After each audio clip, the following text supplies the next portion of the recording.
Prenons nos Bibles, nous allons faire la lecture de deux passages bibliques. Nous lisons deux passages. Nous continuons notre enseignement sur les signes de la fin du temps. Et vous savez que nous avons notre passage de base qui est 2 Thessaloniciens chapitre 2. Je suis en train de continuer ces enseignements sur les signes de la fin du temps, jusqu'à ce que nous allons arriver vers le temps de la fin. Je sais comment je ferai la différence entre ces choses. Nous allons continuer, nous parlerons de l'enlèvement, de la bataille d'Armageddon.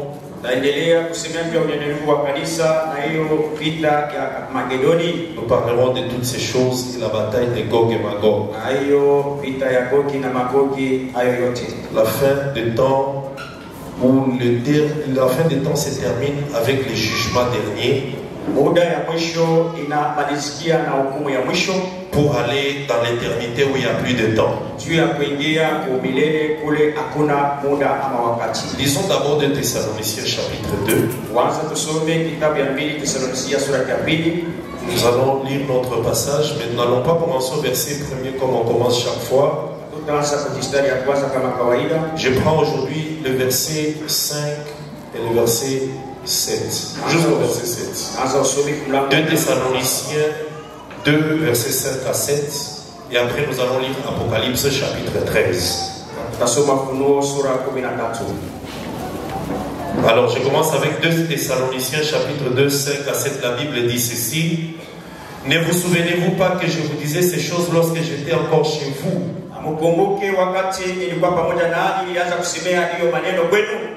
Et maintenant vous savez ce qui le retient afin qu'il ne paraisse qu'en son temps.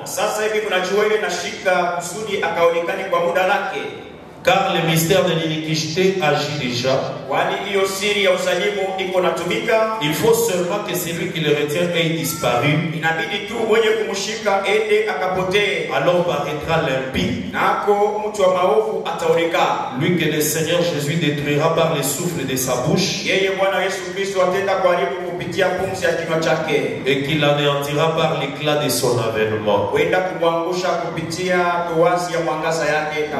Lisons Apocalypse 13. Apocalypse chapitre 13.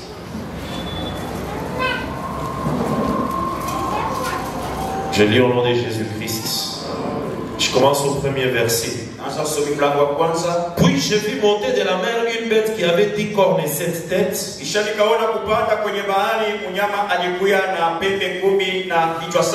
Sur ses cornes il y avait 10 diadèmes.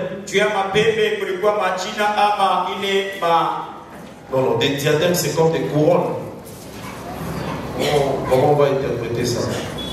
Couronne c'est quoi? C'est ça? Voilà.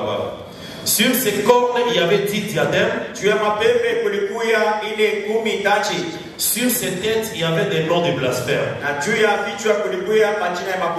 La bête que j'ai vue était semblable à un léopard. Ses pieds étaient comme le pied d'un ours, et sa gueule comme une gueule de lion. Le dragon donna à cette bête sa puissance, son trône et une grande autorité. Et j'ai vu l'une de ses têtes comme blessée à mort, mais sa blessure mortelle fut guérie. Et toute la terre était dans l'admiration derrière la bête.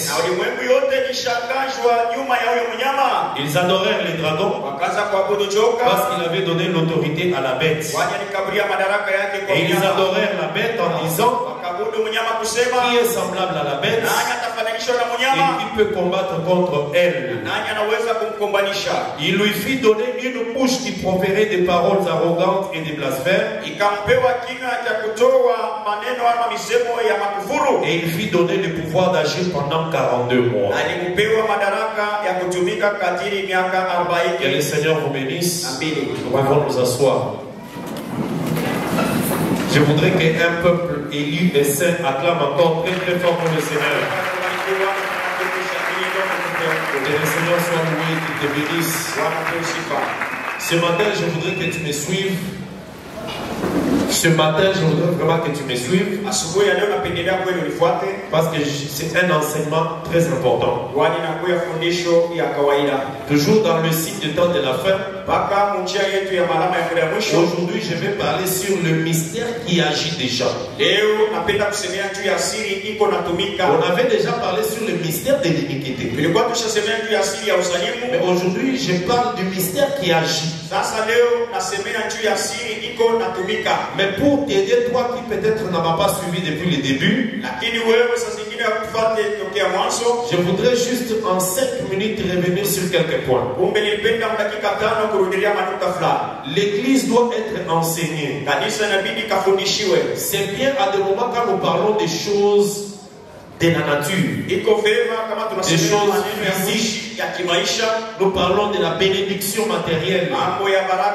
C'est aussi bien. On peut parler du voyage, mariage, bénédiction, l'argent, la guérison.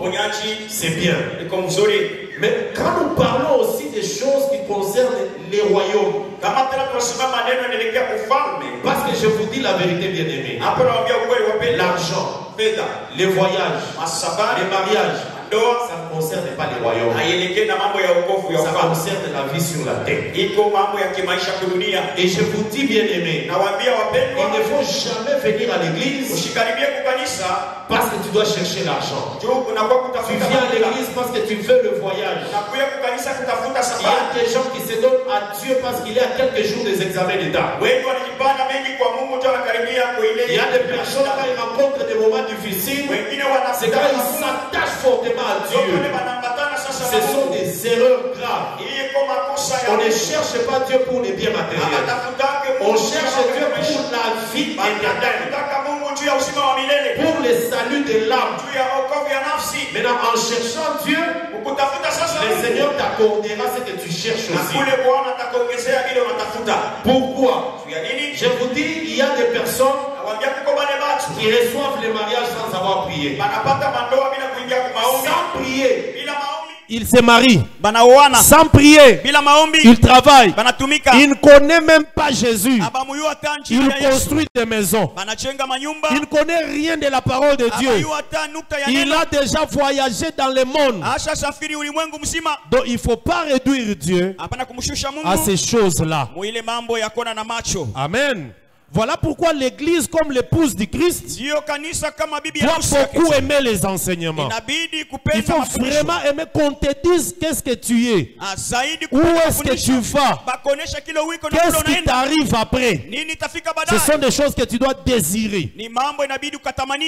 Que le Seigneur te bénisse. Est-ce que tu crois à ça? Est-ce que tu crois à ça? Que le Seigneur te bénisse. Alors, le problème des signes de temps de la fin, c'est la préparation à l'épouse qui doit aller voir son mari, son époux. Depuis que les apôtres vivaient sur la terre, ils nous ont enseigné que le premier signe, c'est l'apostasie, donc l'abandon de l'enseignement.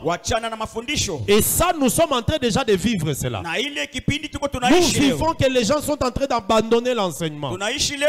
Il y a même des gens que tu ne pouvais pas croire, mais ils abandonnent l'enseignement. Des grandes églises qui étaient assises dans l'enseignement, mais ils abandonnent. Donc il faut retenir le premier signe que nous sommes à la fin des temps, c'est l'apostasie. Et chaque église doit beaucoup prier pour ne pas tomber dans l'abandon de l'enseignement. Chaque membre de l'église doit prier pour ne pas abandonner le véritable. Amen. Après cela, nous avons parlé d'autres signes qui sont maintenant des manifestations de l'action du diable dans le monde. Le dimanche passé, on a parlé de guerre, la famine, des tremblements de terre. Toutes ces choses qui sont expliquées dans Matthieu 24. Ce sont des signes du temps de la fin. Ces choses avaient commencé il y a longtemps, mais ça est en train de monter des degrés. Ça veut dire que la famine deviendra encore plus davantage. Les guerres se multiplieront.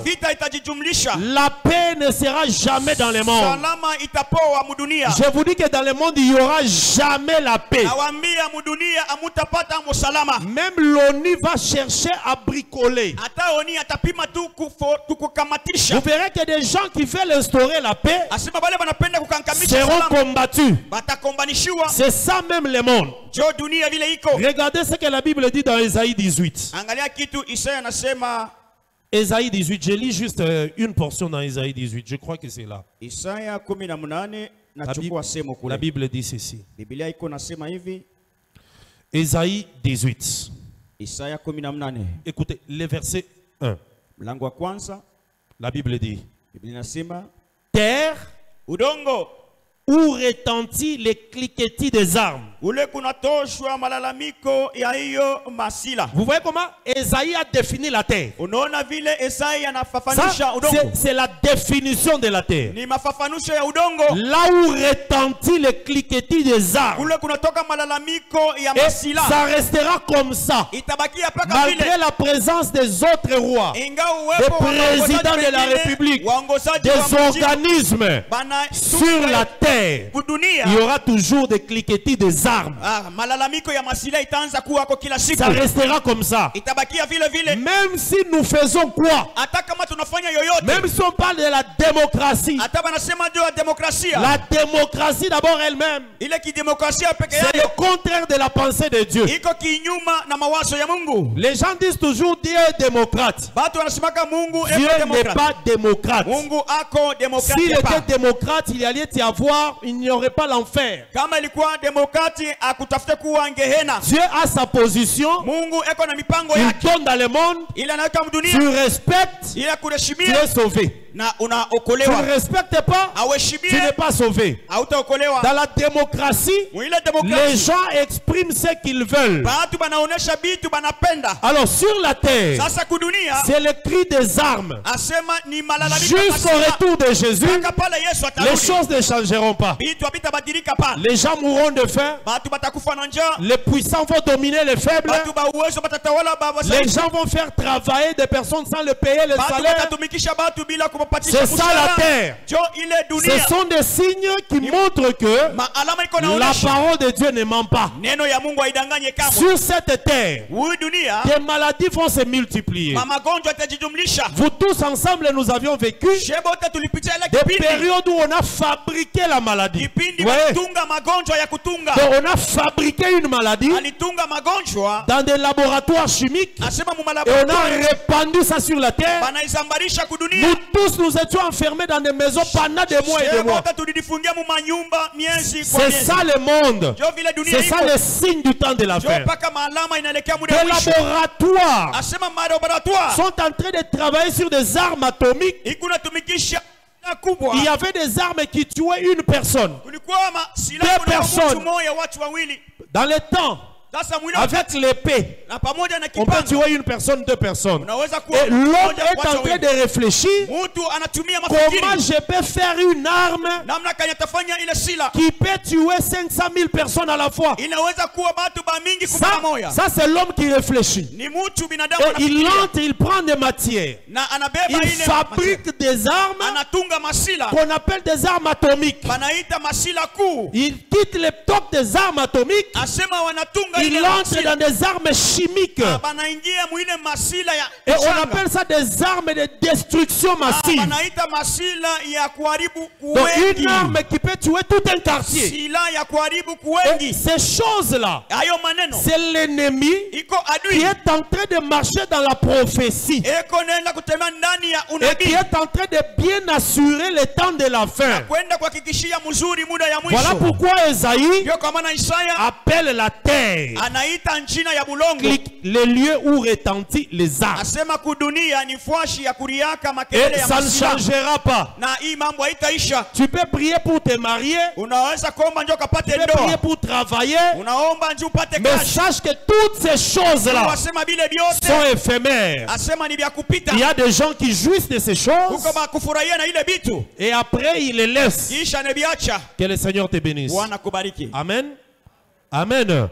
Et aujourd'hui nous sommes en train de vivre ces choses. La Bible dit que plus l'iniquité montera,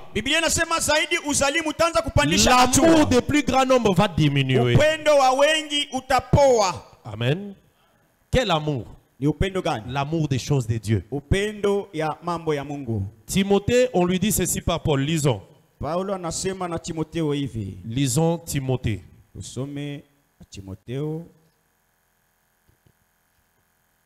Très rapidement, 1 Timothée. Je vais prendre juste une portion.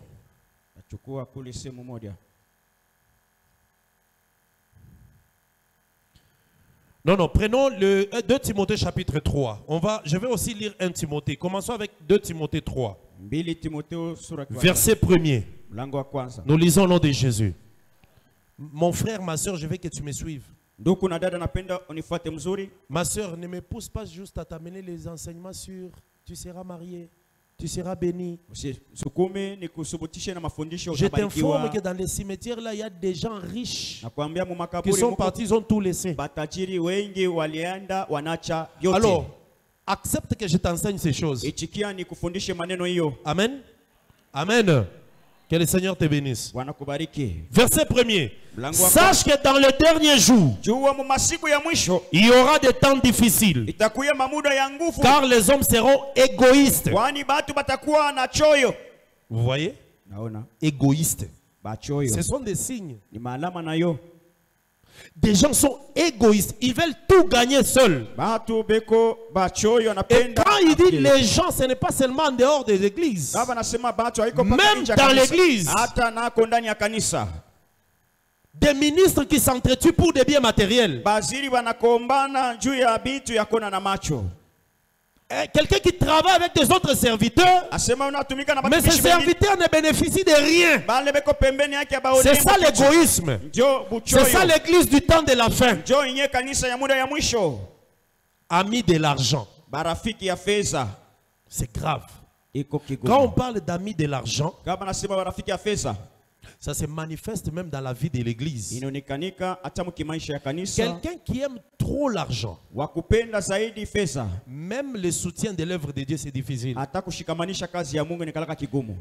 Les amis de l'argent veulent qu'on leur donne, mais eux ne peuvent pas donner. Amen. Amen. L'amour de l'argent, c'est la racine de quoi? C'est la racine de quoi? Tu vois, quand on parle de l'amour de l'argent, l'amour excessif de l'argent, c'est la racine de tous les maux. Si vous voyez des guerres, c'est à cause de l'argent. Des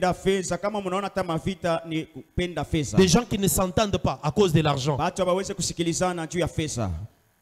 Même des couples qui se déchirent à cause de l'argent. Je continue, je cherchais quelque chose ici. Les gens seront amis de l'argent, fanfarons, hautains et blasphémateurs, rebelles à leurs parents, ingrats, irréligieux. Donc des gens qui n'aiment pas les choses de Dieu, insensibles. Quand on dit que quelqu'un est insensible, On peut être insensible à la parole de Dieu. Quel que soit l'enseignement, ça n'entre pas. Insensible à l'enseignement. Il y a des autres insensibles aux douleurs de l'autre. Même si l'autre souffre, ça ne lui dit rien. Insensible. C'est comme ça que vous pouvez voir, on dit à quelqu'un, frère tel a perdu son père. Jusqu'à ce qu'il va pleurer. Jusqu'à ce qu'il part enterrer. Il rentre. On lève les deuils. Lui n'est même pas passé là-bas. Insensible. Ça ne le concerne même pas. Amen. Amen. Après insensible, des loyaux. Des gens qui ne s'attachent pas à ce qui est bien, qui est loyal. Des calomniateurs. La calomnie, c'est un signe du temps de la fin aussi. Calomnie, c'est pas seulement machimango, c'est parler à mal des autres. Et beaucoup plus en mentant. Des calomniateurs qui transmettent des calomnies. Des calomniateurs. Et la calomnie entre souvent quand? Lorsque tu aimes écouter à gauche, à droite, tu ramasses tout ça. Et tu conclus à ta manière. Des calomniateurs. Intempérants. Des gens qui n'ont pas de tempérance. Manque de tempérance. Cruel. Des cruels. Vous pouvez vous imaginer que des gens peuvent être en train de tuer quelqu'un, en train de le filmer. Donc, on tue quelqu'un, mais on est en train de filmer comment il meurt. Quand on termine à tuer, on prend cette image-là, on envoie à ses amis. Des cruels. Donc ça veut dire que l'homme est devenu comme un animal. C'est grave. Quand vous entendez dans le monde un pasteur qui viole un enfant de 4 ans, pasteur, des choses que nous voyons sur la terre, là où il y a des criquetis, des armes, grave.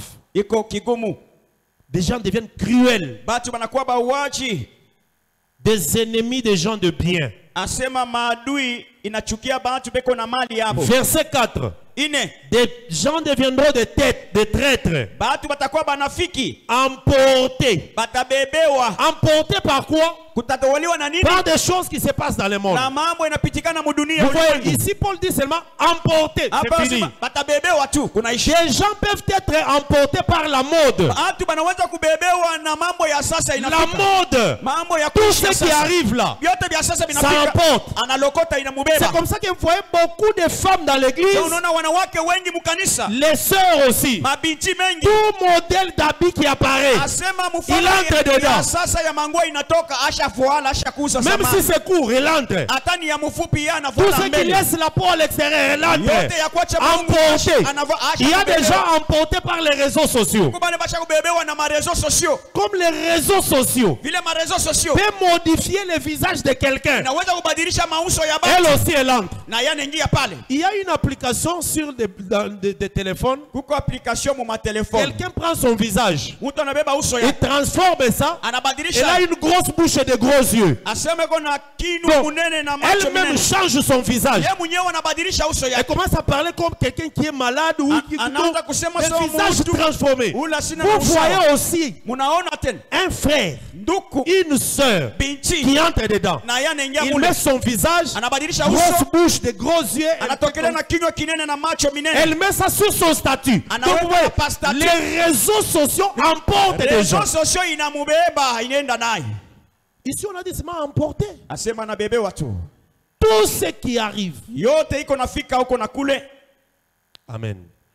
Ce que nous lisons ici, ce sont des signes de ces derniers temps. Et Paul dit à Timothée, sache que. Pourquoi il disait ça à Timothée? Parce que Timothée était prédicateur.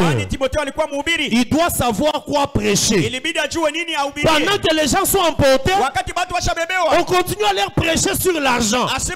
On continue à leur prêcher, tu voyageras. Mais les gens sont emportés. Mais on leur prêche sur les mariages. Amen. Amen. Enflé d'orgueil. Les derniers passages que j'ai, les versets que j'ai cherchés, c'est celui-là. Regarde, après enflé d'orgueil, on dit quoi? Aimant les plaisirs plus que Dieu. Donc les gens aimeront les plaisirs plus que Dieu. C'est ça ce qu'on dit ici. Plus l'iniquité augmentera, l'amour diminuera. Ce sont des signes dont on a parlé. Amen. Amen. Quand tu es attaché à Dieu, à la parole et à l'enseignement, on n'a pas dit que tu ne vivras pas des moments difficiles. Tu vivras ça. Tu peux traverser des moments de crise, moments de stérilité, des moments où tu n'as pas de travail, des moments de maladie. Tu peux vivre ces choses. Mais quelle est ton attitude comme enfant de Dieu? Comment tu marches devant ces choses-là? On nous a parlé ici pendant la semaine, je crois par le frère John Ditumba, qui nous a prêché sur quand je traverse la vallée et l'ombre de la mort. Un enfant de Dieu peut traverser l'ombre de la mort. Tu peux traverser la vallée des moments difficiles pendant ce temps de la fin. Mais ton attitude à toi, tu ne dois pas renier l'enseignement. Tu ne peux pas abandonner la vérité. Amen. Et c'est ce que Dieu attend.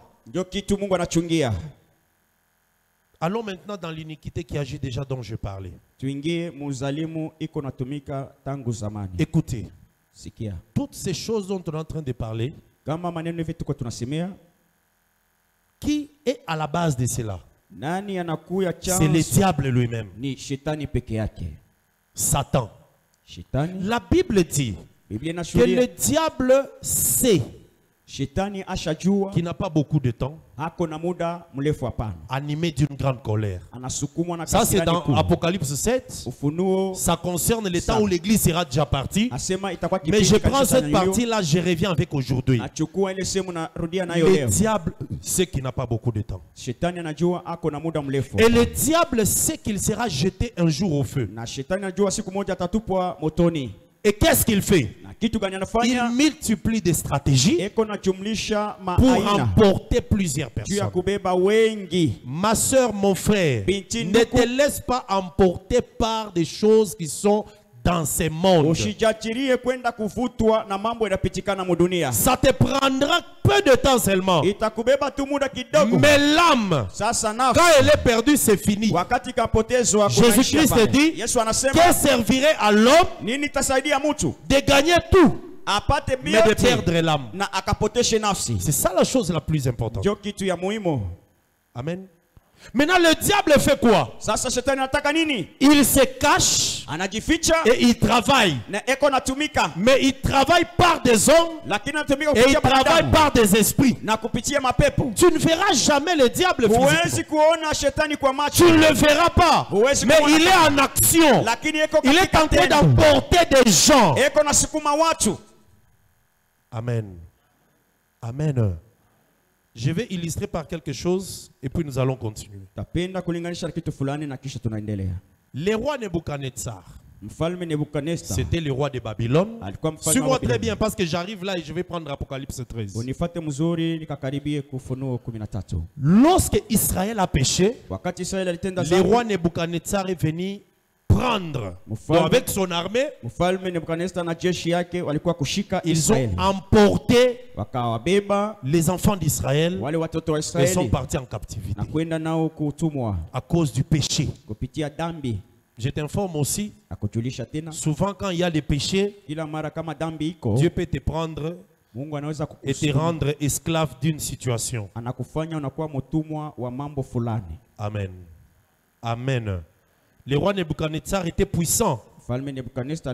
C'était un roi fort. Nous connaissons bien cette histoire. Alors quand le roi Nebuchadnezzar est devenu puissant, je raconte ça et puis nous allons lire.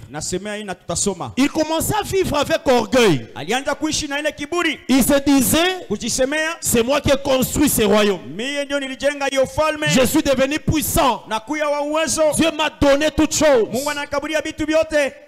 Mais à un certain moment, quand il dort, il a un songe, il voit un arbre. Suis très bien.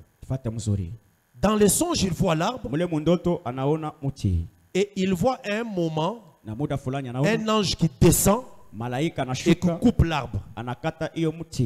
Mais quand on a coupé l'arbre, c'est le tronc qui est resté. Non, une partie, donc le tronc et les racines. Donc l'arbre, on a coupé à un niveau, le tronc est resté et les racines. Quand il s'est réveillé, il a eu peur.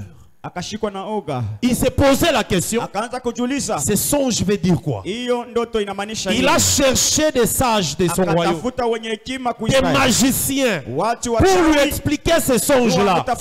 Personne n'était capable. Il s'est rappelé. Il s'est rappelé qu'il y avait un homme qui avait interprété le songe. Il a fait appeler Daniel.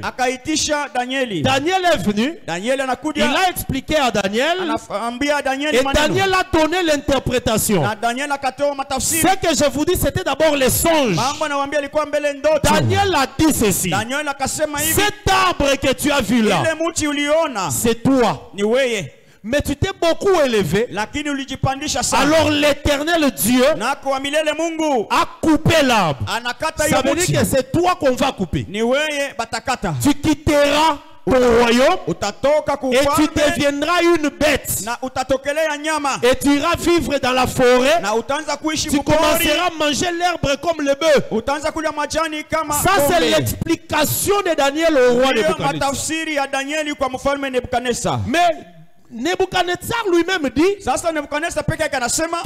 temps après, cela est arrivé.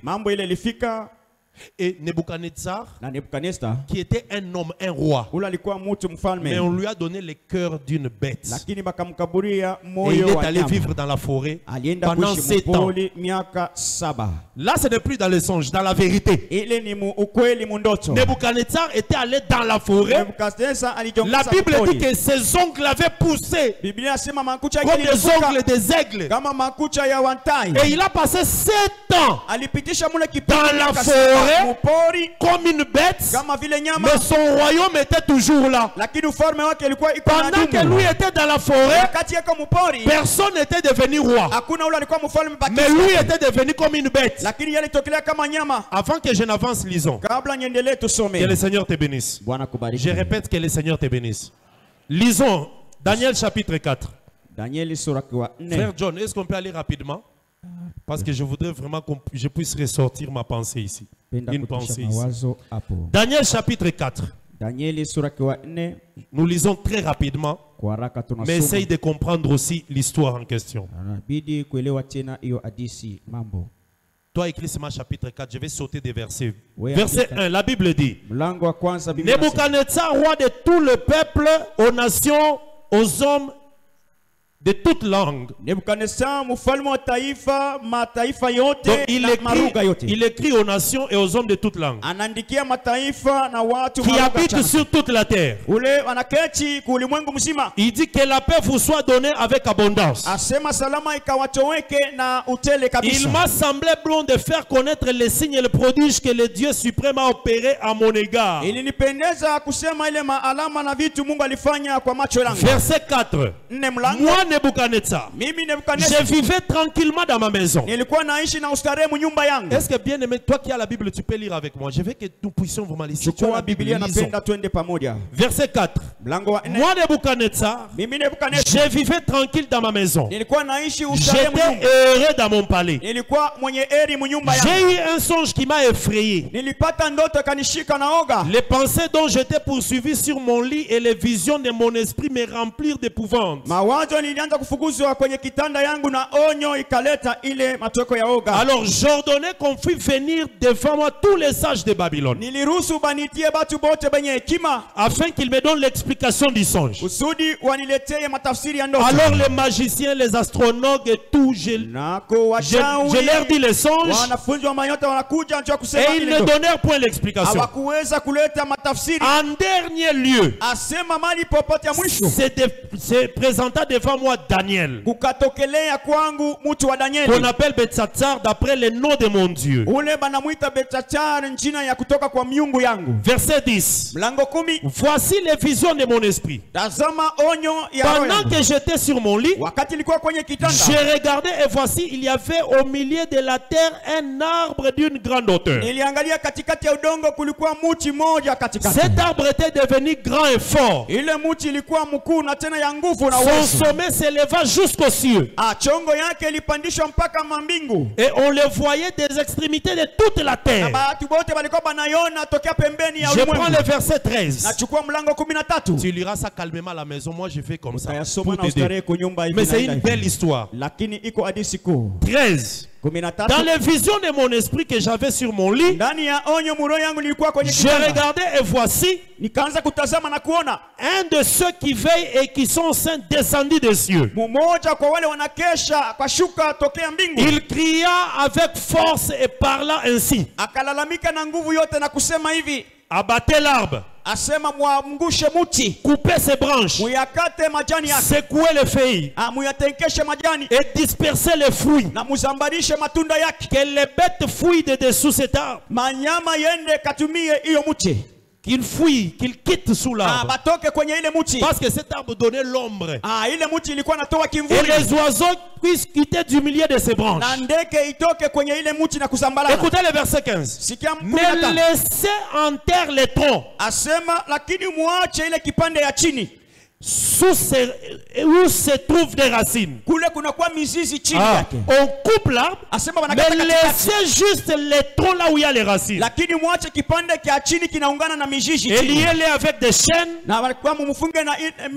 de fer et d'airain parmi l'herbe des champs. Verset 16. Son cœur d'homme lui sera ôté. Pour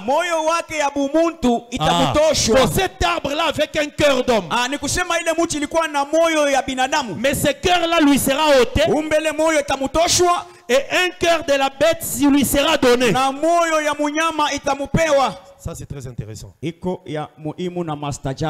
est en train de suivre? Continuons. Le cœur d'homme lui sera ôté, et un cœur de bête lui sera donné. Et 7 temps passeront sur lui. Amen. Amen. Verset 18. Voilà le songe que j'ai eu, moi Nebuchadnezzar. Maintenant toi Daniel, donne-moi l'explication. Verset 19. Alors Daniel fit un moment calme et ses pensées le troublaient. Le roi reprit: Daniel, que le songe et l'explication ne te troublent pas. Encourage. Toi-même l'explication tu connais même pas, mais tu dis Daniel, que ça ne te trouble pas. Amen. Amen. Est-ce que quelqu'un est avec moi?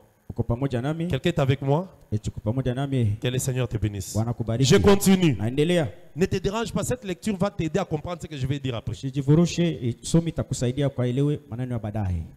Alors il dit, le roi reprit Daniel que les songes et l'explication ne te troublent pas. Et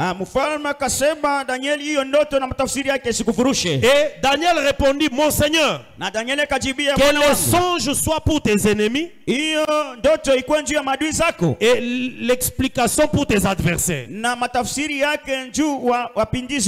J'expliquerai ça. L'arbre que tu as vu. Voyez maintenant, Daniel commence à expliquer. Les chantres fortifiés, vous suivez-moi. L'arbre que tu as vu, qui était devenu fort, et les sommets s'élevaient jusqu'au ciel, et qu'on voyait partout sur la terre. Cet arbre dont le feuille était beau et les fruits abondants, et qui portait la nourriture pour tous. Verset 22. Cet arbre c'est toi. Tu es devenu grand et fort. Ta grandeur s'est accrue. Et s'est élevé jusqu'au ciel. Et ta domination s'étend partout sur la terre. Le roi avait vu les gens qui veillent et qui sont censés descendre des cieux. Et il dit, abattez l'arbre. Détruisez-le. Je prends le verset 24. Voici l'explication au roi. Voici la décision de l'Éternel qui accomplira sur toi le roi. Verset 25. On te chassera du milieu des hommes. Tu auras ta demeure avec les bêtes des champs. Et on te donnera comme au bœuf l'herbe à manger. Tu seras trempé dans la rosée du ciel. 7 ans passeront sur toi. Ça c'est l'explication maintenant. Donc l'arbre, c'est toi, on l'a coupé. Toi aussi, on te chassera. Tu seras comme des bêtes. Verset 28. Ça maintenant c'est Nebuchadnezzar qui dit. Toutes ces choses se sont accomplies sur le roi. Au bout de 12 mois, ça veut dire une année après, il s'est promené dans son palais royal. Le roi prit la parole et dit, n'est-ce pas ici Babylone la grande que j'ai bâti comme résidence par la puissance de ma force et par ma gloire. Pendant qu'il parlait, la parole était encore dans sa bouche. Une voix descendue du ciel. Apprends, roi Nebuchadnezzar, qu'on va t'enlever le royaume. On te chassera du milieu des hommes. Tu auras ta demeure avec des bêtes. Verset 33.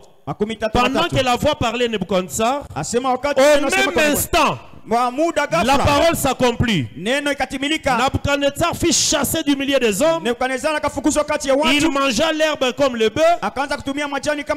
Son corps fut trempé dans la rosée jusqu'à ce que ses cheveux grandissent,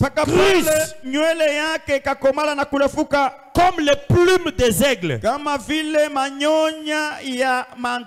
Et ses ongles sont devenus comme des ongles d'oiseaux.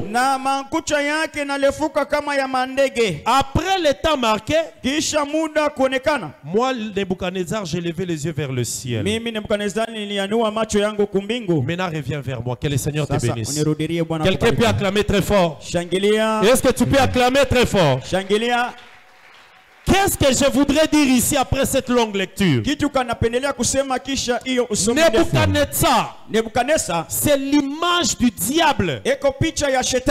C'est l'image de la puissance de Satan qui est monté, qui s'est élevé. Tellement qu'il était monté, l'orgueil est entré dans son cœur. Le Seigneur a fait que on puisse le chasser. Il était roi. On l'a chassé du royaume et il est allé vivre dans la forêt. Ce n'était pas le songe seulement. Ça avait commencé comme le songe, mais après c'est devenu la réalité. Nebuchadnezzar est allé dans la forêt. La Bible dit que ses cheveux ont grandi pendant 7 ans. Parce qu'il était dans la forêt pendant 7 ans. Imagine-toi, pendant 7 ans tu ne coupes pas les cheveux. Donc, la Bible dit que ses cheveux ont grandi. C'est devenu comme des plumes de l'aigle. Ses ongles ont poussé. Amen. Et il commençait à manger l'herbe. Mais c'était Nebuchadnezzar. Il est devenu comme une bête pendant 7 ans. Mais la Bible dit, pendant 7 ans-là, il n'y avait pas un autre roi qui l'a remplacé sur le trône. Lui était dans la forêt. Les gens ne le voyaient pas. Mais ce sont ses serviteurs, ces grands, qui étaient en train de diriger le pays pendant que lui n'était pas là. Après les 7 ans, il devait rentrer. Pourquoi? Parce qu'il avait glorifié Dieu. Cette image ici parle aussi du mouvement de Satan. Avant l'arrivée de l'église, le diable était tellement monté, il a dominé Israël par des nations. L'Égypte, Babylone, la Grèce, les Romains, Grecs, tout ça. Lorsque Jésus est arrivé, la puissance du diable qui était visible s'est cachée à cause de la présence de l'église. Comme l'église est sur terre aujourd'hui, les diables, on ne les voit plus. On ne voit plus son trône. Mais il est quelque part, mais il est caché. Mais ce sont ces grands qui agissent. Ce sont les puissants de son royaume qui dirigent. C'est ça ce qui se fait avec les dragons aujourd'hui. Nous ne voyons pas les dragons. Nous ne voyons pas Satan. Pourquoi? Parce qu'il est caché dans les mystères. C'est ça Nebuchadnezzar dans la forêt. Mais pendant la période de l'église, parce que la période de l'église est comparée par le chiffre 7. Voilà pourquoi l'église d'Apocalypse, on parle de 7 églises. 7. Pendant la période de l'église, le diable n'est pas visible. Mais il agit, mais par ses grands, par ses puissants. C'est ça Nebuchadnezzar. Les gens étaient dans le royaume, ils ne voyaient plus Nebuchadnezzar, mais ses puissants dirigeaient, ses gouverneurs, ses chefs étaient en train de diriger. Mais lui, il était dans la forêt. Mais lorsqu'il est revenu, il est réapparu. C'est ça qui s'est fait. Après le départ de l'église, le diable qui est dans le mystère, il apparaîtra maintenant physiquement. Il sera visible, mais il agira dans un homme. Maintenant, aujourd'hui, nous l'église, c'est difficile que tu comprennes que ça c'est le diable, ça c'est Satan. Pourquoi? Tellement qu'il y a les faux enseignements, tu ne peux plus avoir les yeux ouverts. Amen. Amen. Les 7 ans de Nebuchadnezzar, c'est ça les temps de cette église dans Apocalypse. Le diable est là, mais il agit dans les mystères. Mon frère, ma soeur, fais attention. Nous sommes face à un esprit que nous ne voyons pas, mais qui agit. Fais attention aux enseignements. Fais attention à tout ce qu'on raconte partout. Dieu a utilisé Nebuchadnezzar pour nous donner un enseignement. Parce que Nebuchadnezzar, c'est le type du diable. Mais quand il est caché, on ne le voit pas. Les gens ne peuvent pas se rendre compte que c'est son esprit qui dirige. Est-ce que quelqu'un comprend ces choses? Est-ce que tu comprends ça? Voilà pourquoi veille sur tout ce que tu entends et tout ce que tu vois. Un enfant de Dieu qui a le Saint-Esprit, même quand il regarde des choses sur la télévision, dans les réseaux sociaux, il y a des choses dans lesquelles tu ne peux pas entrer. Parce que toi, tu as été racheté pour le salut. Tu as été racheté pour le salut.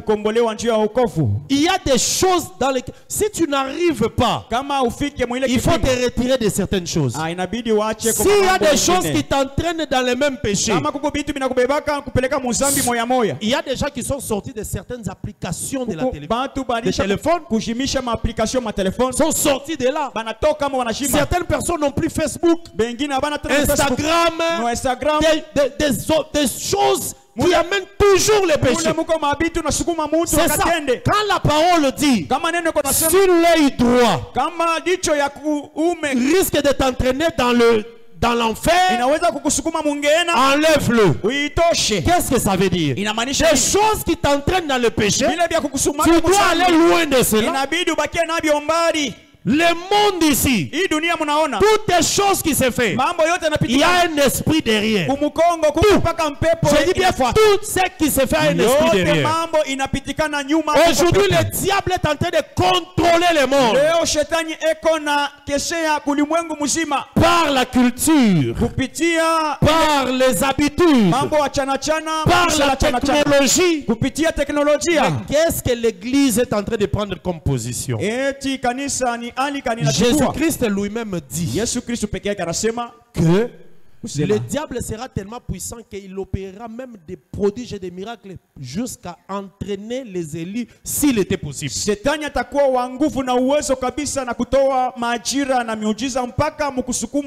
veut dire s'il n'y a pas de temps de consécration, tu tomberas toujours dans le piège de l'ennemi.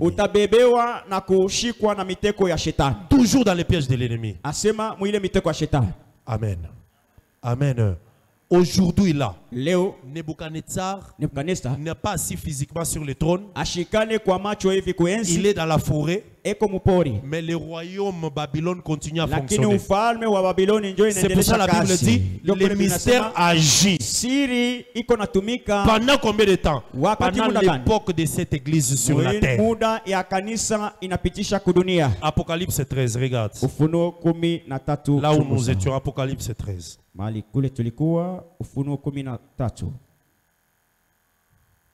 Je lis au nom de Jésus-Christ. La bête qui monte de la mer. Ça veut dire la puissance qui sort des nations. La Bible dit, cette bête-là avait 10 cornes et 7 têtes. Suis-moi très bien. Un animal avec 7 têtes et puis 10 cornes. Ça, c'est la vision que Jean voit. Ça, même si on veut dessiner ça, c'est difficile de dessiner. Il y a l'époque de 7 têtes et il y a aussi l'époque de 10 cornes. Ce sont des époques. L'époque de 7 têtes, c'est quand? Ça a commencé depuis que le diable était en train de combattre Israël. Vous voyez? Comment est-ce qu'il a fait? Il a combattu par l'Égypte. C'est ça la première tête. Après l'Égypte, c'était la Syrie. C'était la deuxième tête. Après la Syrie, c'était Babylone. Troisième tête. Est-ce que vous comprenez? Après Babylone, les Mèdes et Perses, c'était deux royaumes, deux peuples qui formaient un royaume. C'est ça la quatrième tête. Après eux, il y a eu la Grèce. Le grec et aussi formé un peuple puissant qui a dominé Israël. C'était la cinquième tête. Est-ce que tu comprends ces choses? Ce que je te dis là, c'est expliqué dans l'Apocalypse. Alors, lorsque Jésus est arrivé, Jésus a trouvé Rome qui était la sixième tête. Donc, ça veut dire que chaque royaume, c'est une tête du diable. Maintenant, Jésus arrive. Il trouve Rome.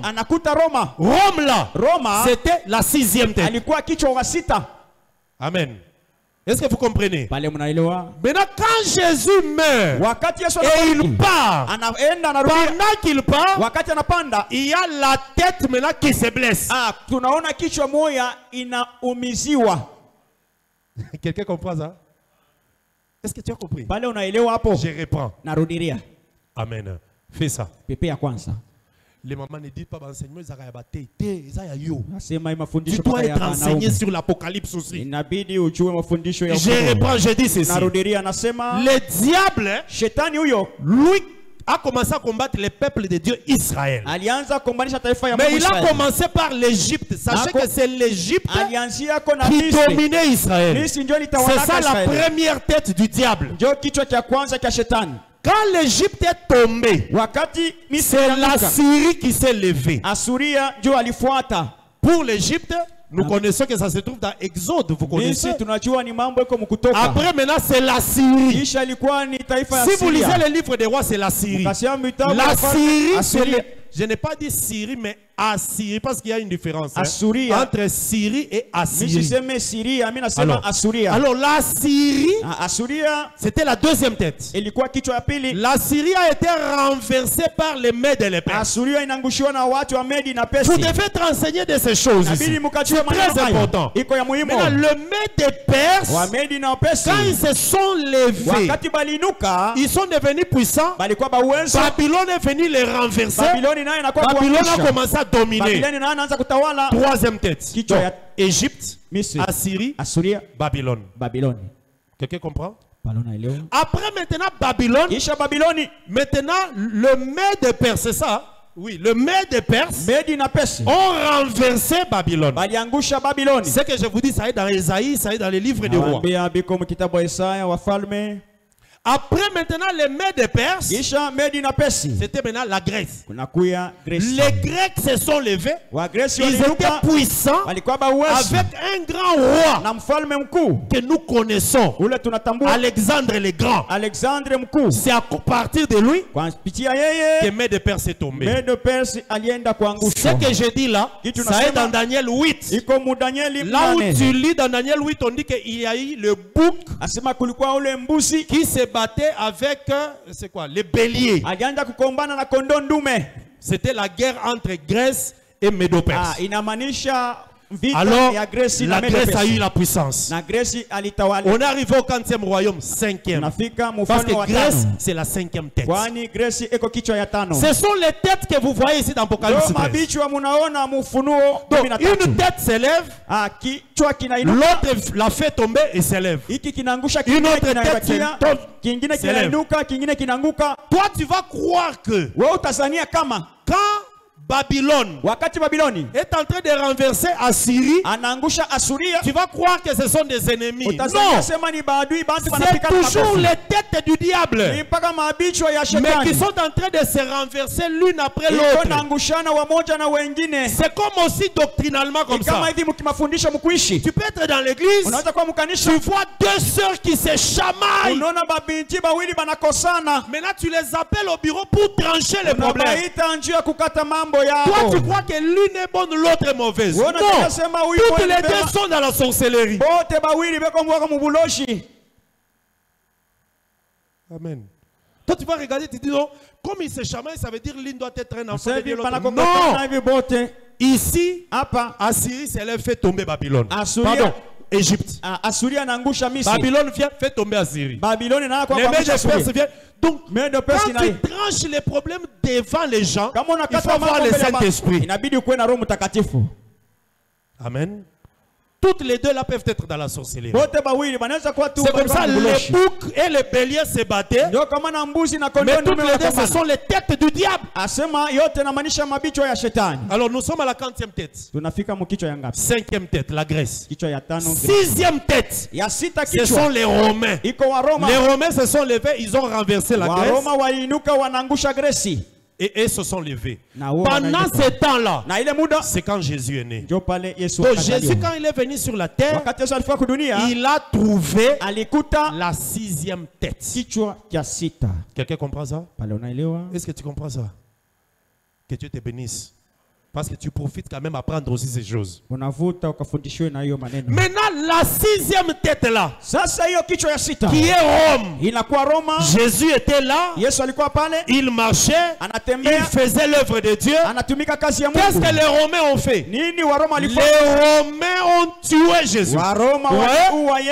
Est-ce que quelqu'un comprend? Maintenant, l'œuvre de la croix aussi a blessé aussi les Romains.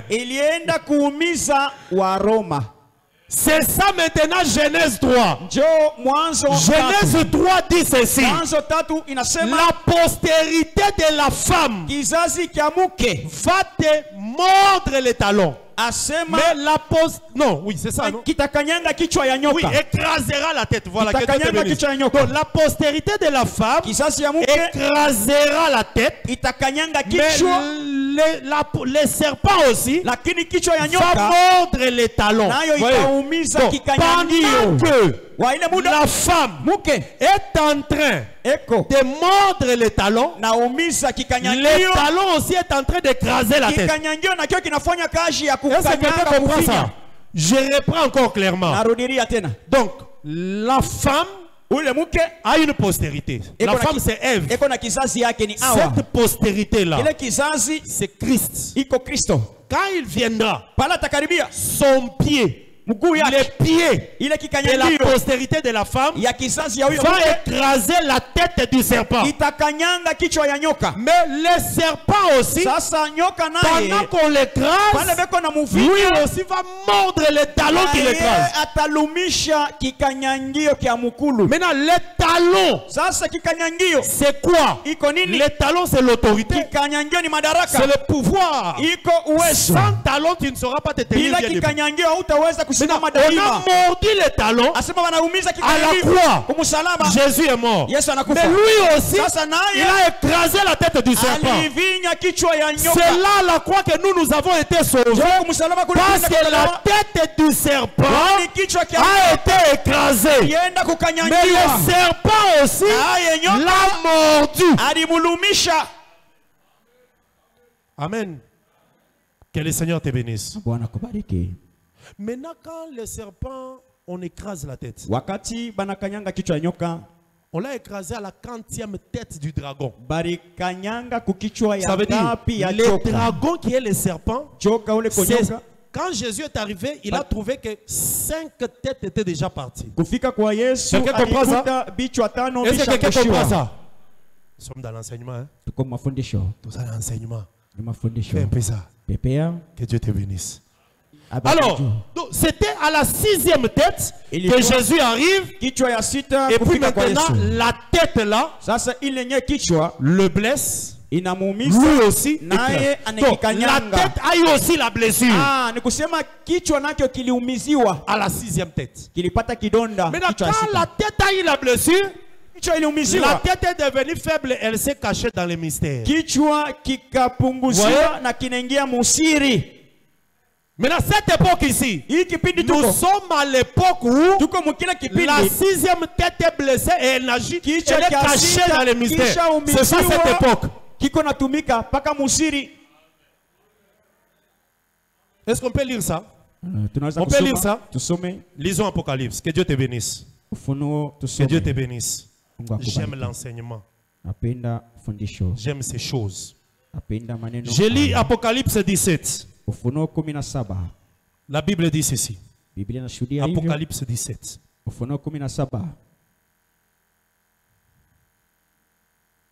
Verset 1er. Puis un de 7 anges qui tenait les 7 coupes vint et m'adressa la parole. En disant, viens, je te montrerai le jugement de la grande prostituée qui est assise sur les grandes eaux.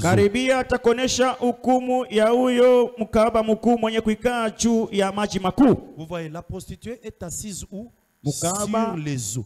Les grandes eaux, c'est ce qu'on appelle la mer. Maintenant, dans Apocalypse 13, on avait avec vous une bête qui sortait de la mer. Mais ici, on nous dit une femme est assise sur la mer. Je reprends, regarde-moi. La bête sortait de la mer. Dans Apocalypse 13. Mais dans Apocalypse 17, une femme est assise sur la mer. Ça veut dire, pendant que la bête sort, la femme est au-dessus d'elle mais la cache. Donc tu ne vas pas voir la bête, mais tu vois la femme. Et cette femme-là, elle est sur la bête et la bête la transporte. Verset 2. C'est avec cette femme que les rois de la terre se sont livrés à l'impudicité. Je voulais ouvrir une parenthèse. Les rois de la terre qui se sont livrés à l'impudicité, ce n'est pas les rois qui dirigent les pays. D'abord ici, ces rois-là, les rois, ce sont les ministres. Les ministres sont des rois. Je garde ça. J'ouvre avec toi Proverbe 25. Amen. Papa Jacob, supportez-moi. Ouvrons Proverbe 25. La Bible nous dit ceci. Je lis au nom de Jésus-Christ. Proverbe 25, versets 1er et 2. Voici encore des proverbes de Salomon qui ont été recueillis d'Ézéchias, roi de Juda, ou par les gens d'Ézéchias. Verset 2. La gloire de Dieu, c'est de faire quoi? Répétez, paix. La gloire de Dieu, c'est de cacher les choses. La gloire des rois, c'est de faire quoi? Pardon? Ah, donc quand Dieu cache des choses ici, nous, les rois, nous devons les sonder. Quand on dit roi ici, ne crois pas que c'est le roi du Maroc, le roi de la Turquie. Non, les rois sont des prédicateurs. Maintenant, Dieu cache des choses. Les prédicateurs qui sont des rois doivent venir sonder. Si quelqu'un n'est pas à la hauteur de sonder, il n'est pas roi. Maintenant, on explique les choses en question. Verset 3. Sondez les choses. Quelles choses? Les cieux dans leur hauteur et la terre dans sa profondeur. Ici, il y a deux choses que les rois doivent sonder: la hauteur et la profondeur. Or, l'évangile de Jésus a 4 aspects. Il y a la hauteur, la profondeur, la largeur et la longueur. C'est écrit dans Ephésiens chapitre 3. L'évangile a 4 aspects: hauteur et profondeur, largeur et longueur. Maintenant, la longueur, c'est la connaissance. La largeur, c'est la doctrine. Mais la hauteur, c'est la prophétie, les enseignements prophétiques. La profondeur, c'est les enseignements de la révélation. Ce sont les deux choses que les rois doivent sonder. C'est pour ça que je vous dis, prédicateur, ne vous arrêtez pas seulement à la doctrine et la connaissance. Tu ne seras pas roi. Il faut sonder dans la hauteur et la profondeur. Pourquoi? Parce que Dieu cache. C'est sa nature. Dieu a la nature de cacher. Parce que s'il ne cache pas, tout le monde sera sauvé. Il cache pour que les rois viennent sonder et donner à ceux qui doivent être sauvés. Amen. Amen. C'est pour cela les églises qui ne prêchent que dans la longueur et la largeur, à la fin, ils doivent abandonner la doctrine. Parce que la doctrine est toujours soutenue par la hauteur et la profondeur. Toi, ça fait 25 ans que tu pries et tu voiles ta tête. Si on te demande, ça vient d'où? Tu vas dire seulement, c'est dans notre église qu'on prêche. C'est notre pasteur qui a dit.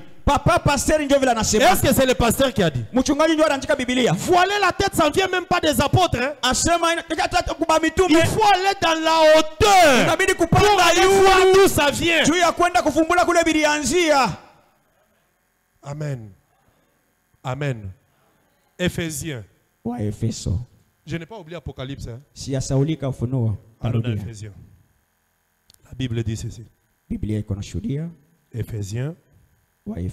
Chapitre 3. Ah, cet enseignement. Que Dieu nous fasse grâce. Éphésiens 3. Verset 4 jusqu'à verset 19. Je lis rapidement. 14, pardon. 14 à 19. Je lis au nom de Jésus.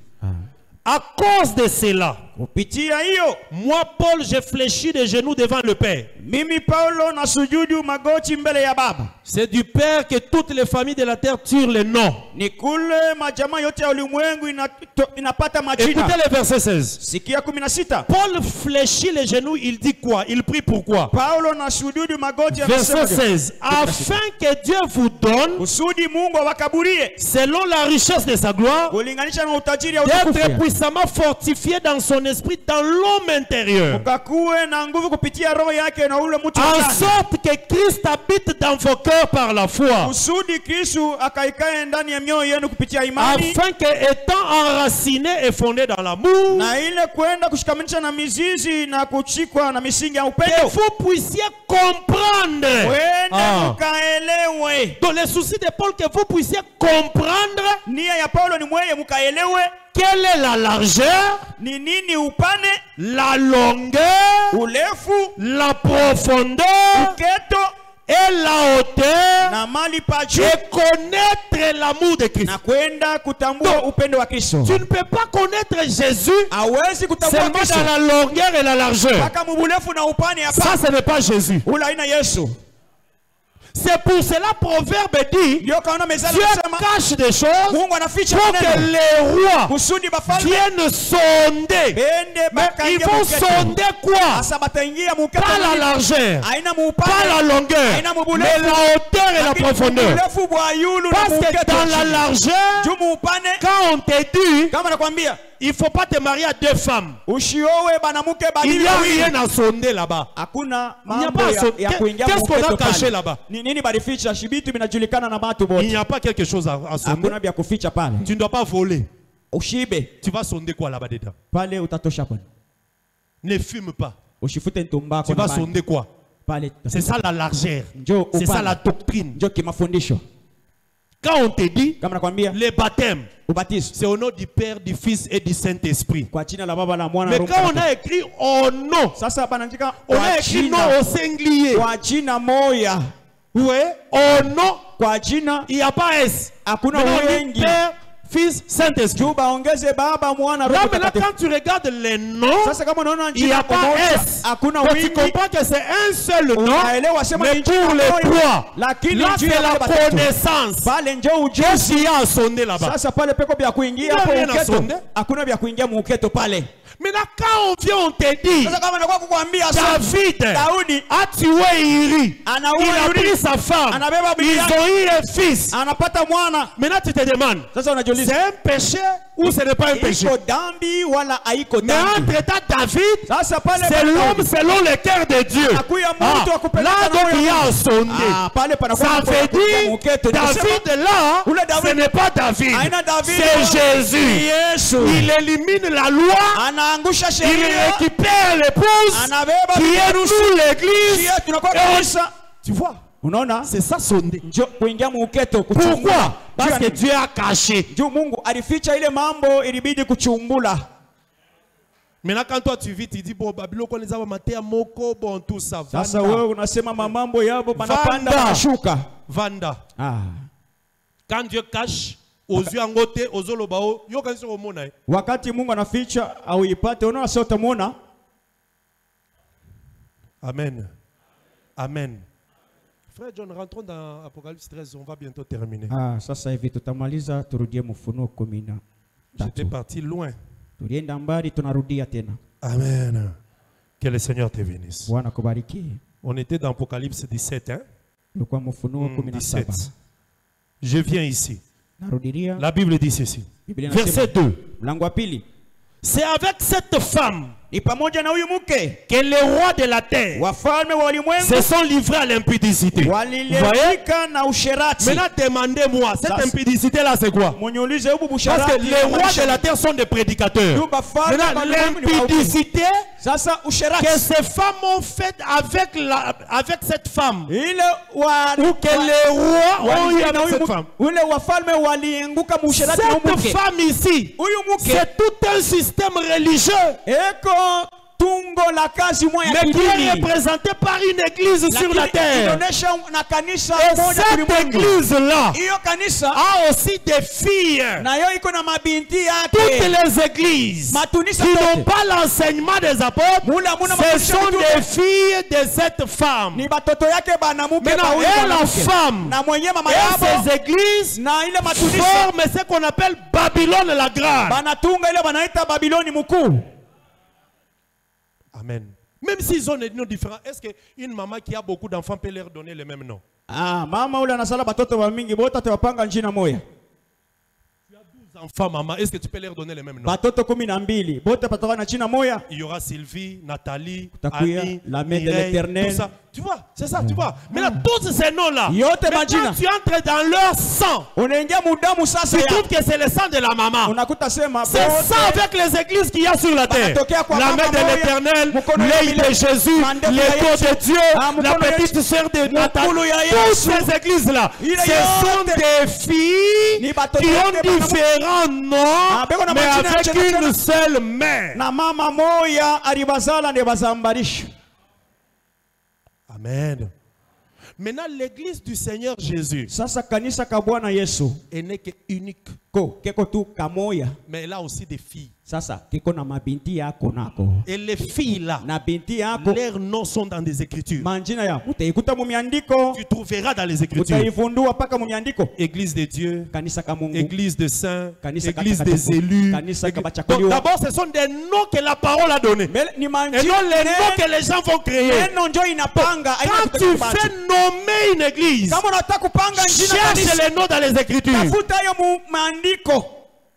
Les apôtres, même quand ils sont nés, ils ont trouvé déjà piscine de Bethesda. Ils ont trouvé ça. Mais quand ils ont commencé l'église, Paul n'a pas dit, bon, ici, nous allons mettre ça, ça sera l'église piscine de Bethesda. Lève-toi, prends ton lit et marche. Non. Il y a des noms. Maintenant, le problème aussi, ce n'est pas le nom. Vous pouvez avoir aussi un nom qui est dans les Écritures. Maintenant, l'enseignement qui est dedans. L'enseignement. Est-ce que cet enseignement-là, c'est ce que les apôtres ont prêché? Mais là, quelqu'un va dire, moi je me bats, on a l'enseignement. Mais les noms, ce n'est pas un problème. Non. Même donner les noms là, c'est tout un enseignement.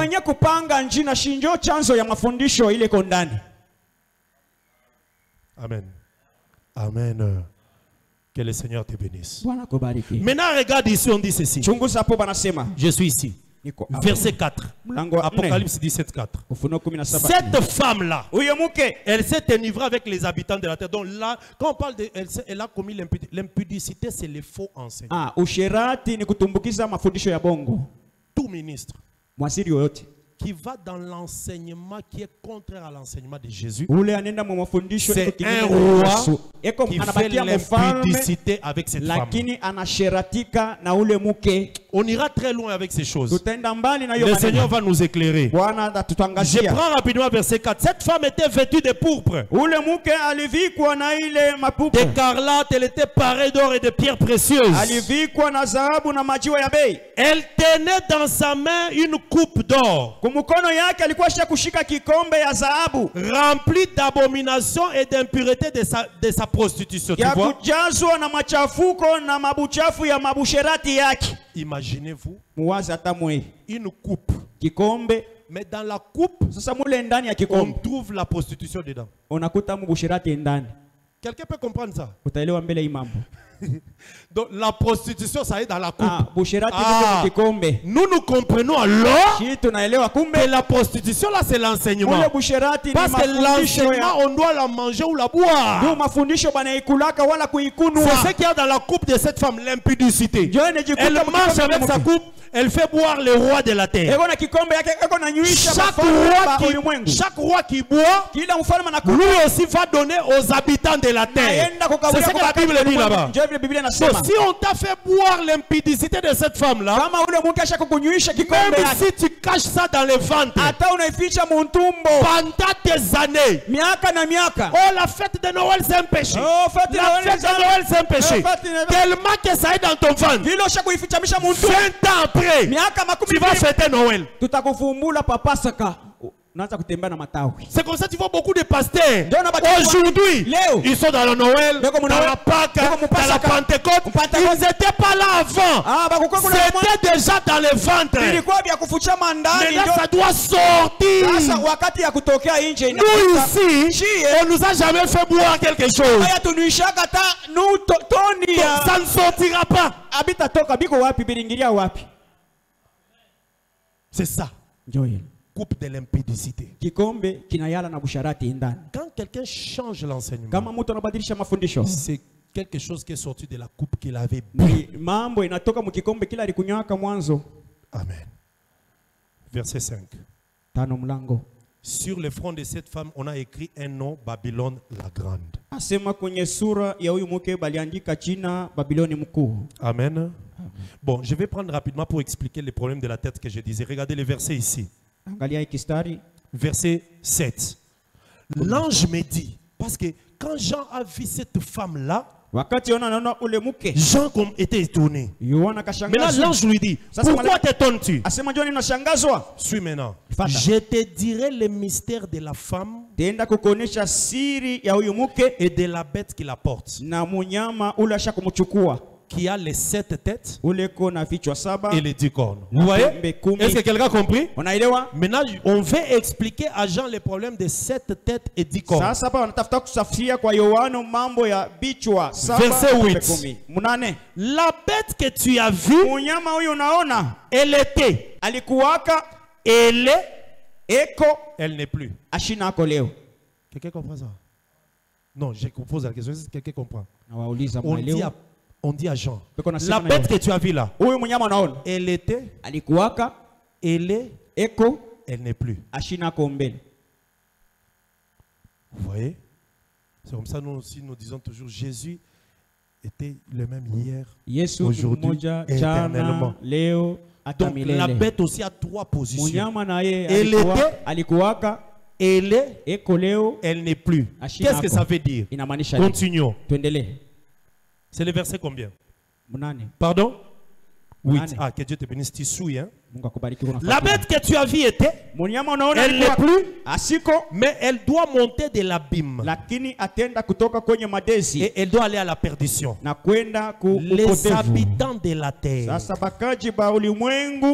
ceux dont le nom n'a pas été écrit, dont le nom n'a pas été écrit dès la fondation du monde. Et dans les livres de vie, s'étonneront en voyant la bête parce qu'elle était, qu'elle n'est plus et qu'elle réapparaîtra. Maintenant écoutez le verset 9.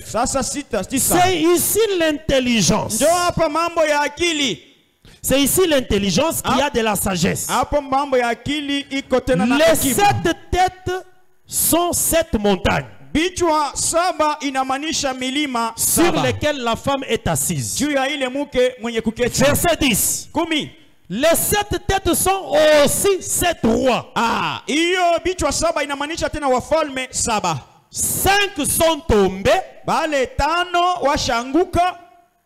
Combien sont tombés? Sur combien? Qui écrit ici? C'est qui? L'apôtre Jean. Il dit 5 sont tombés. Donc, quand Jean écrivait, Égypte était déjà passée, la Syrie était déjà passée, Médo-Perse passée, Grec était déjà passé, Rome. Quel Rome? À cette époque-là, il y avait la Rome. Comment on va appeler? La Rome religieuse. Suis-moi. Mais on dit que elle n'est plus. Donc, elle était, elle n'est plus. Suis-moi très bien parce qu'il faut que je t'explique ça calmement. Pendant que l'apôtre est en train d'écrire ici, il est à l'époque de la 6e. Parce que 5 sont déjà tombés. Et la 6e là, c'était Rome. Quelqu'un comprend ça? Est-ce que quelqu'un comprend? Maintenant, regarde ce qu'il dit. 7 sont, ce sont aussi 7 rois. 5 sont tombés. 1 existe. Qui existe? Rome. 5 sont tombés. L'autre n'est pas encore venu. Quand il sera venu, il doit rester pour peu de temps. Amen. Maintenant, cette 6e tête là, c'est ça la tête dont on dit dans Apocalypse 13, elle était blessée à mort. Pourquoi?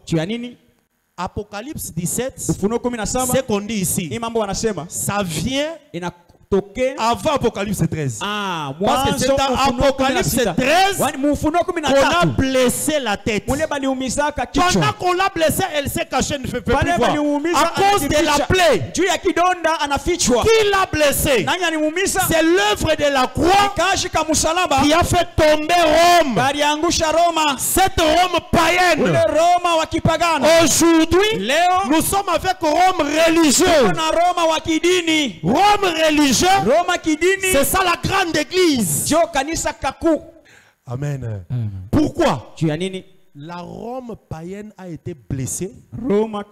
Elle s'est cachée. Maintenant, en se cachant, elle vient comme la Rome religieuse. Rome religieuse là, c'est ça la femme. C'est ça la femme. C'est ça la 6e. Donc pendant cette époque ici, nous sommes à l'époque de la 6e mais blessé. Comme il est blessé, elle est cachée. Elle ne se fait pas voir. Mais c'est son esprit qui travaille.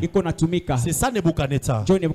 On l'a frappé, il est allé dans la forêt, mais son royaume existe. Si tu regardes aussi Nebuchadnezzar, on avait dit que c'était l'épée qu'il avait frappé. Ici aussi, la sixième tête, il était blessé par l'épée. L'épée, c'est ça l'œuvre de la croix. Tu as compris ces choses? Est-ce que tu comprends? Je termine. Regarde, continuons un peu. Le verset 11. Et la bête qui était et qui n'est plus, elle-même est la 8e. Ah. C'est pour ça que tu vois au verset 9, on a dit, c'est ici l'intelligence qui a la sagesse. Donc, pour comprendre ça, tu vois, toi-même, je suis en train de lire avec toi, mais tu ne comprends pas. 5 sont tombés. Une existe. Mais celle-là encore, elle était, elle n'est plus. Mais quand elle va revenir, elle sera 8e. Oh, maintenant, où est la 7e? Est-ce que tu peux relire encore avec moi? Relis un peu le verset 11. Et la bête qui était, c'est ça la 6e. Et qui n'est plus. Amen. 6e blessé. Quand 6e est blessé là, elle-même là, elle est comme 7e. Quand elle réapparaîtra, elle sera maintenant 8e. Je reprends. Amen. Amen.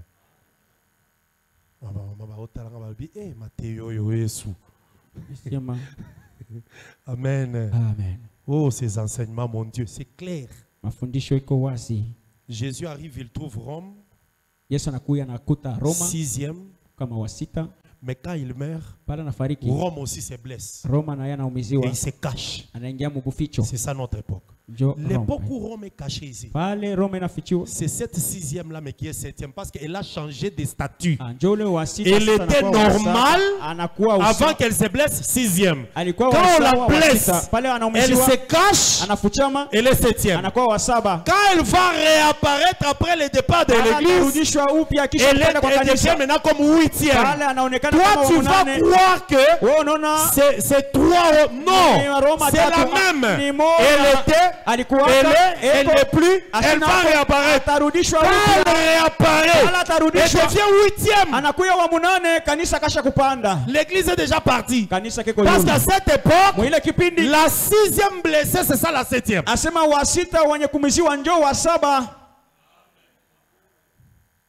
Nous, on doit tout faire pour partir. On doit tout faire. Je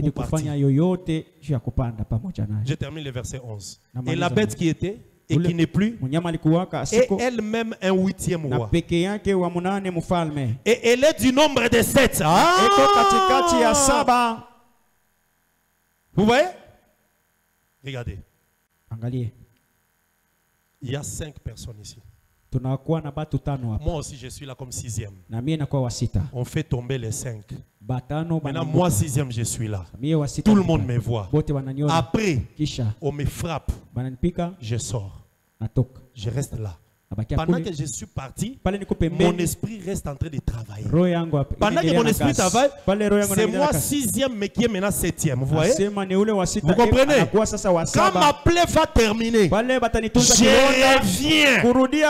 C'est toujours moi qui étais 6e, qui était blessé 7e. Quand je reviens, je deviens 8e. C'est pour ça qu'on dit que 8e là est toujours du nombre de 7.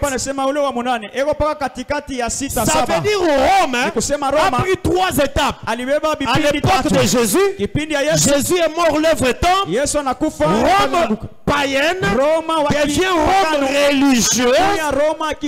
Après, quand l'église part, maintenant, quand il revient, il ne revient plus comme Rome. Il revient maintenant comme un homme qui est la bête.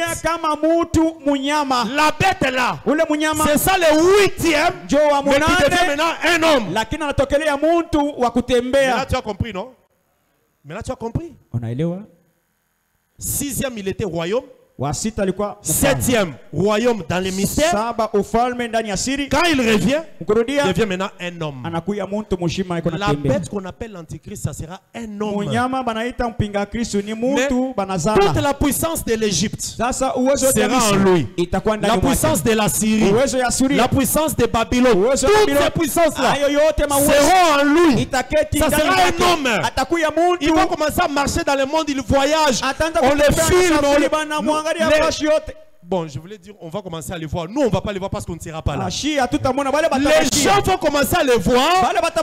Comment il voyage, il descend. On parle de lui dans les radios. C'est lui qui sera le puissant de la terre. Et à cette époque-là, si tu l'adores, tu vis. Tu ne l'adores pas, on te tue. Un homme. Il n'y aura pas d'église. Parce que la Bible nous dit que cette bête-là fera en sorte que l'église disparaisse, donc que la femme ne soit plus là. Quelqu'un comprend ces choses?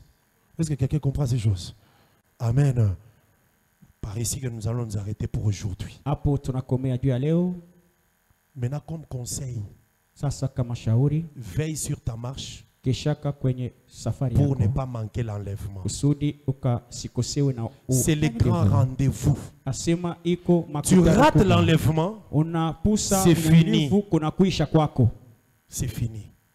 Tu vois dans Apocalypse 13, si tu vois au verset 5, on dit que cette bête-là fera en sorte que tout celui qui veut vendre, acheter, travailler, manger, petit ou grand, que tu adores la bête, tu adores cet homme-là.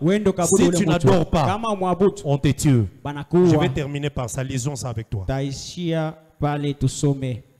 Apocalypse 13. Nous allons continuer ces choses après. Je lis au nom de Jésus-Christ. Amen. Ok. À partir du verset, pour qu'on ne prenne pas trop, il fit 17. Verset, non, commençons au verset 16. Et cette bête fit que tous, petits et grands, riches et pauvres, libres et esclaves, puissent recevoir une marque sur leur main droite et sur leur front. Et que personne ne peut acheter ni vendre sans avoir la marque. Vous voyez? Amen. Amen. Nous allons arriver à cette période ici plus tard pour voir comment la bête vivra sur la terre. Amen. Voilà pourquoi Dieu qui aime l'église, il veut que l'église parte avant ces choses-là. Que l'église ne puisse pas vivre cette période-là. Tout ce qui peut nous faire pour qu'on échappe à cette période, c'est l'enseignement. Est-ce que tu peux acclamer très fort pour le Seigneur? Acclame très très fort pour le Seigneur.